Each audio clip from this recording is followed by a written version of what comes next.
¡Soy universitario! Hola a todos, bienvenidos a otro video del canal, soy Universitario. El día de hoy continuaremos con la parte 3 del examen de simulación Exani 2 que hemos estado revisando en los últimos videos, en el apartado de comprensión lectora. Antes de comenzar con este video, quiero invitarte a que adquieras el curso de ingreso a la universidad Exani 2 del canal Soy Universitario. En él retomamos temas de pensamiento matemático, pensamiento analítico, estructura de la lengua y comprensión lectora. Lo puedes adquirir por 50 pesos en la plataforma de YouTube, más de 6 horas en video, retomando todos estos temas.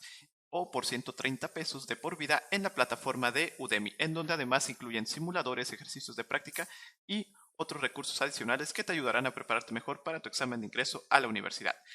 Comencemos con el video del día de hoy.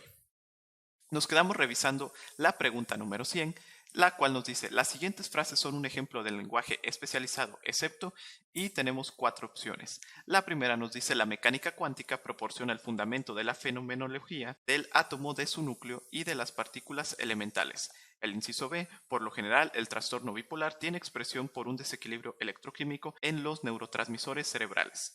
El inciso C, el ciclo de Krebs es una ruta metabólica que forma parte de la respiración celular en todas las células aeróbicas. Y el inciso D, la Primera Guerra Mundial, también conocida como la Gran Guerra, fue desarrollada principalmente en Europa.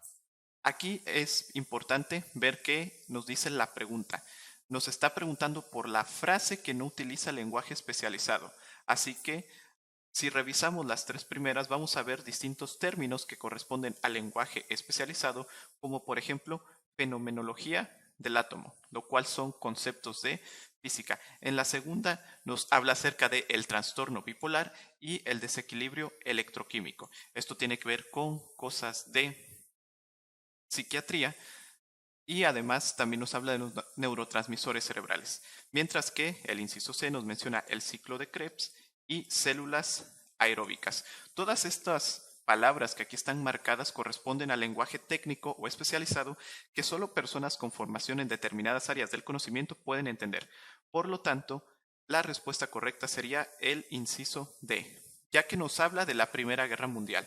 Aquí, aunque puede parecer que también corresponde a algo especializado, no nos está haciendo referencia a conceptos como tales como sucede con las otras oraciones. Por ejemplo, aquí nos dice la Primera Guerra Mundial. Aquí, aunque hace referencia a la Primera Guerra Mundial, solo la está enunciando. Y después de esto comienza a explicar este concepto. Nos dice también conocida como la Gran Guerra y fue desarrollada principalmente en Europa. Aquí la mayoría de las personas que hayan tenido alguna formación escolar van a entender lo que es la Primera Guerra Mundial a partir de este enunciado. ¿Por qué? Aunque no sepamos nada de historia y quizás desconozcamos que ha habido 2 guerras mundiales, aquí nos marca la Primera Guerra Mundial. Entonces, aquí podemos determinar que ha habido más de una. Después también conocida como la Gran Guerra, otro nombre con el que se le conoce. Si solo dijera la Gran Guerra, podría referirse a muchas cosas y quizás sí ya hay un término específico de historia para identificar este proceso histórico. Y nos dice fue desarrollada principalmente en Europa. Así que a no ser que tengas 0 nociones de geografía, puedes identificar qué ocurrió o en qué continente ocurrió. Pasemos a la siguiente pregunta. La siguiente pregunta nos dice, ¿a qué tipo de texto pertenece el siguiente fragmento? Las aventuras de Pinocho, en italiano Le avventure di Pinocchio, es una obra literaria escrita por el autor italiano Carlo Collodi. Fue publicado en Italia en el periódico Giornali per i Bambini desde 1882 hasta 1883, con los títulos Historia de un barotino o Historia de un títere, ilustradas por Enrico Massini, y es una de las obras más leídas a nivel mundial. Aquí nos da 4 opciones. La primera nos dice infantil, la B crítico, el inciso C informativo y el inciso D argumentativo. Y nos dice a qué tipo de texto corresponde. Aquí vamos a descartar el tipo de texto infantil, ya que en las clasificaciones de distintas instituciones especializadas en estudiar la lengua, nunca menciona que exista un tipo de texto infantil. Por lo tanto, lo eliminamos. Lo mismo sucede con crítico. Aunque podemos pensar que pueden existir los tipos de texto crítico, esto corresponde más a una función o a una intención del texto, por lo tanto tampoco existe dentro de los tipos de texto reconocidos, por lo tanto se elimina. Y nos quedarían las opciones de informativo y argumentativo. En el párrafo que tenemos ahí no se nos están dando motivos u opciones o alguna pauta para cambiar nuestra forma de pensar respecto a lo que es, en este caso, las aventuras de Pinocho. Por lo tanto, se descarta que sea un texto argumentativo y el inciso correcto sería el inciso C, que nos menciona que es un texto de tipo informativo. La pregunta 102 nos dice, ¿cuál es la finalidad del siguiente texto? ¿Qué hace Enrique Iglesias en un campo de trigo? Estar con trigo, vivir con trigo, bailar contigo. Esto es algo sencillo, corresponde a textos recreativos y aquí la respuesta correcta sería el inciso B. Su finalidad en este caso es causar risa. La pregunta 103 nos dice, ¿qué tipo de lenguaje utiliza el siguiente fragmento? Y el fragmento nos dice, pues nada, que llega el domingo y no hago más que echarme un sueño y ya, como un 6:30, que ha puesto de nuevo mi crush en su muro.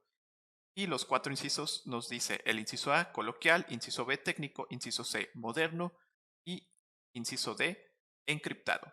Aquí el tipo de lenguaje que se utiliza es un lenguaje coloquial. ¿Por qué? Ya que dentro de la clasificación de tipos de lenguaje no correspondería a un lenguaje técnico, ya que no se utilizan palabras que tengan que ver con un campo especializado del conocimiento, y las otras dos clasificaciones en donde dice moderno o encriptado no caería dentro de uno de estos, a pesar de que las palabras que tenemos aquí marcadas como checar y crush hacen referencia a situaciones más tecnológicas, pero en este caso correspondería a un lenguaje coloquial, ya que es algo también que ya ha sido estandarizado y popularizado por la mayoría de la población. En la siguiente página nos encontramos con la pregunta 104, que nos dice, lea el texto y responda a las preguntas. Las Meninas es una serie de 58 cuadros que Pablo Picasso pintó en el año de 1957, en la que realizó un análisis exhaustivo, reinterpretando y recreando varias veces Las Meninas de Diego Velázquez. La suite se conserva íntegramente en el Museo Picasso de Barcelona. Es la única serie completa del artista que perdura junta. Se trata de un estudio de obra muy extenso que consta de 45 interpretaciones de la obra, 9 escenas de un palomar, 3 paisajes y un retrato de Jacqueline. El mismo Picasso entendía toda esta serie como un conjunto y como tal la donó al Museo Barcelonés en mayo de 1968, en memoria de Jaime Sabartés, fallecido el mismo año. Según el texto, Las Meninas, y en las 4 opciones nos dice, es una obra integrada por 9 escenas de 3 paisajes y un retrato de Jacqueline. El inciso B es una serie de 58 cuadros pintada en 1957 por Diego Velázquez. El inciso C es la única serie completa de ese autor que prevalece junta. Y el inciso D es una serie de 58 cuadros donada al Museo Picasso de Barcelona. Hay que poner mucha atención en cómo está estructurado este párrafo y las posibles respuestas. El inciso A nos dice es una obra integrada por 9 escenas de 3 paisajes y un retrato de Jacqueline. Aquí nos dice que consta de 45 interpretaciones de la obra, 9 escenas de un palomar, 3 paisajes y un retrato de Jacqueline. Por lo tanto, el inciso A lo podemos descartar. ¿Por qué? Porque no está tomando en cuenta todo lo que integran en este caso las meninas.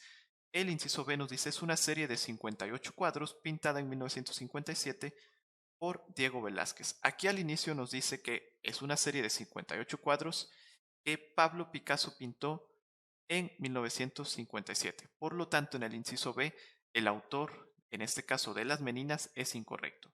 En el inciso C nos dice es la única serie completa de su autor que prevalece junta.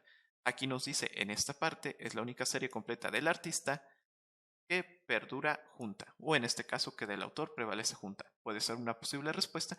Y el inciso C nos dice, es una serie de 58 cuadros donada al Museo Picasso de Barcelona. También nos dice aquí al final que el mismo Picasso fue quien donó al Museo Barcelonés en mayo de 1968 su obra de Las Meninas, que está compuesta por 58 cuadros. Así que también puede ser en este caso una posible respuesta. Aquí vamos a poner, digamos, más énfasis en qué datos son más relevantes. Que sea una serie de 58 cuadros donada al Museo Picasso de Barcelona y que también inclusive podríamos pensar que en la fecha en que fue donada quizás Picasso todavía no tenía como que el reconocimiento total o que el museo no fuera especializado, fuera el Museo Picasso de Barcelona. hay que interpretar un poco, y el inciso C que nos dice es la única serie completa de su autor que prevalece junta. En este caso, tiene más relevancia que sea la única serie que prevalezca junta, por lo tanto la respuesta correcta sería el inciso C. La siguiente pregunta también tiene que ver con este texto y nos dice, de acuerdo con el texto, Picasso entendía la serie de las meninas como, dice, su propio concepto reinterpretativo de la fealdad. En ninguna parte del texto dice eso, podemos descartar esta respuesta. El inciso B nos dice una obra inseparable. El inciso C, un plagio necesario, tampoco nos dice en ninguna parte esto. El inciso D, 45 interpretaciones de la misma obra. Aquí hay que nuevamente poner atención en lo que dice el texto y en la última parte nos dice, el mismo Picasso entendía toda esta serie como un conjunto y como tal la donó al museo, etc. Por lo tanto, aquí en este renglón es donde nos dice cómo entendía Picasso su obra y lo podemos catalogar que la respuesta correcta es el inciso B, como una obra inseparable. Aquí nos dice en el texto, entendía toda esta serie como un conjunto y como tal la donó hacia el museo y tiene relación con la pregunta anterior que decimos que es una serie completa del autor que todavía prevalece junta. ¿Por qué? Porque él mismo así la concebía. Y finalmente tenemos la pregunta 106 que nos dice, según el texto la mamba negra es una especie de reptil escamoso de la familia Elapidae y es la serpiente más venenosa de África. Con una longitud promedio de 2.5 metros, puede alcanzar los 4.5 metros. Su nombre se debe al color negro dentro de su boca, pudiendo variar el color de su piel de verde amarillento a un gris metalizado. Es una de las serpientes más rápidas del mundo, capaz de moverse de 16 a 20 km por hora, pesa en promedio 1.6 kilogramos y viven aproximadamente 11 años. La mamba negra es una serpiente territorial, por lo tanto, puede ser altamente agresiva si se siente amenazada, especialmente si la amenaza se encuentra entre la serpiente y su guarida. Dentro de las 4 opciones de respuesta tenemos el inciso A nos dice es la serpiente más rápida de toda África, el inciso B tiene piel negra, es venenosa y territorial, el inciso C pesa en promedio 1.6 kilogramos y vive aproximadamente 11 años, y el inciso D recorre 200 kilómetros hasta su madriguera. Aquí, revisando el texto nuevamente, vamos a descartar el inciso D que dice recorre 200 kilómetros hasta su madriguera. En ninguna parte del texto se mencionan los 200 kilómetros, es una distracción, por lo tanto lo podemos eliminar. El inciso A nos dice es la serpiente más rápida de toda África. A pesar de que dentro del texto nos dicen que vive en África y nos da inclusive la velocidad a la que se puede mover de 16 a 20 kilómetros por hora, y nos dice inclusive es una serpiente de las más rápidas del mundo, no podemos determinar con esta información que sea la serpiente más rápida de África. El texto no lo está diciendo y sería hacer una interpretación personal. Por lo tanto, debemos descartar que sea la serpiente más rápida de África. Nos dice una de las más rápidas del mundo, mas no hace referencia a la más rápida de África. Después nos dice el inciso B tiene una piel negra, es venenosa y territorial. Aquí nos dice que puede ser altamente agresiva si se siente amenazada, si la amenaza se encuentra entre la serpiente y su guarida. Por lo tanto, podemos determinar que es una serpiente territorial. Nos dice que es la serpiente más venenosa de África, por lo tanto también la característica de venenosa que nos marca ese enunciado la tendría, venenosa y territorial, pero aquí el detalle está en que dice tiene la piel negra. Aquí nos dice pudiendo variar el color de su piel de verde amarillento a un gris metalizado. Realmente el color negro nos dice que tiene que ver al color que hay dentro de su boca. Por lo tanto, esto estaría erróneo, por lo tal descartaríamos esta respuesta y nos quedaríamos con el inciso C, que nos dice pesa en promedio 1.6 kilogramos y vive aproximadamente 11 años. Esto lo podemos encontrar aquí, pesa en promedio 1.6 kilogramos y vive aproximadamente 11 años. Es algo extraído directamente del texto, pero que es completamente objetivo y verdadero, ya que en lo otro estamos haciendo interpretaciones o tomando información que no es completamente correcta. Espero que te haya gustado este video revisando más incisos de este examen de simulación Exani 2. En el próximo video vamos a terminar de revisar el apartado de comprensión lectora con los aciertos restantes. Si te ha gustado este video, compártelo con tus amigos, dale like, suscríbete a nuestro canal y nos vemos en el próximo video del canal Soy Universitario. Hasta la próxima. Soy universitario.